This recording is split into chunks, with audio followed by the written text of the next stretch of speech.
राधे कृष्ण की शूटिंग के पीछे की कहानी। नमस्कार दोस्तों, आज हम आपको बताएंगे कि राधे कृष्ण जैसे पौराणिक टीवी धारावाहिक की शूटिंग कैसे होती है। यह एक बहुत ही व्यवस्थित और तकनीकी प्रक्रिया होती है, लेकिन घबराइए मत, हम आपको इसे बिल्कुल आसान भाषा में समझाएंगे, जैसे मैं और आप बात कर रहे हो। चलिए शुरू करते हैं इस मजेदार सफर पर।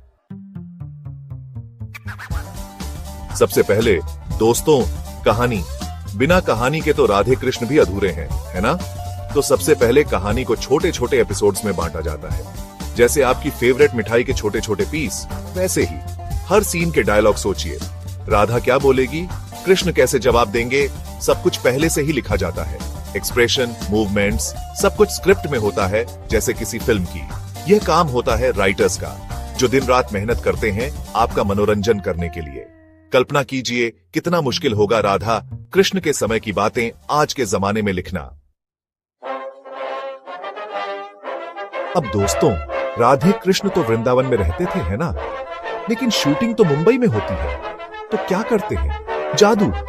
जी हां, सेट बनाए जाते हैं, वो भी कितने शानदार। वृंदावन, गोकुल, महल, जंगल, सब कुछ मुंबई के स्टूडियो में ही बन जाता है। बड़े सेट देखने में बिल्कुल असली लगते हैं।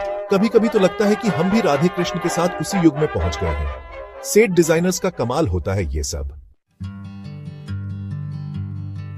अब दोस्तों, राधा कृष्ण को तो आपने देखा ही होगा, कितने सुंदर वस्त्र पहनते हैं। वो वस्त्र भी ऐसे ही नहीं आ जाते।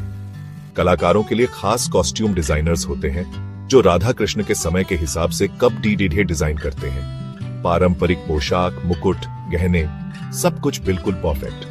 फिर आते हैं मेकअप आर्टिस्ट। सुबह सुबह कलाकारों का मेकअप करते हैं, वो भी ऐसा कि राधा कृष्ण जैसे दिखने लगे। कभी कभी तो घंटों लग जाते हैं मेकअप में। अब दोस्तों, शूटिंग तो कैमरे से ही होगी ना, लेकिन एक सीन को कई कैमरों से अलग अलग एंगल से शूट किया जाता है, कभी पास से, कभी दूर से, ताकि आपको हर एक सीन बिल्कुल क्लियर दिखे। साथ ही लाइटिंग का भी बहुत बड़ा रोल होता है। पौराणिक माहौल बनाने के लिए खास लाइट्स का इस्तेमाल होता है, और कभी कभी तो स्मोक इफेक्ट भी डाला जाता है, ताकि सब कुछ रहस्यमय लगे। अब आता है मजेदार हिस्सा। राधे कृष्ण में तो बहुत सारे चमत्कार होते हैं, है ना? आसमान में उड़ना, भगवान का तेज दिखाना, ये सब कैसे होता है? ये होता है वीएफएक्स का कमाल। कंप्यूटर पर ऐसे ऐसे इफेक्ट डाले जाते हैं कि देखकर आप भी दंग रह जाएंगे। ग्रीन स्क्रीन का भी बहुत इस्तेमाल होता है, जिसके ऊपर बाद में बैकग्राउंड ऐड किया जाता है। एडिटिंग में भी बहुत मेहनत लगती है। सारे सीन्स को सही क्रम में लगाना, वीएफएक्स ऐड करना, सब कुछ बहुत बारीकी से किया जाता है। कभी कभी शूटिंग के समय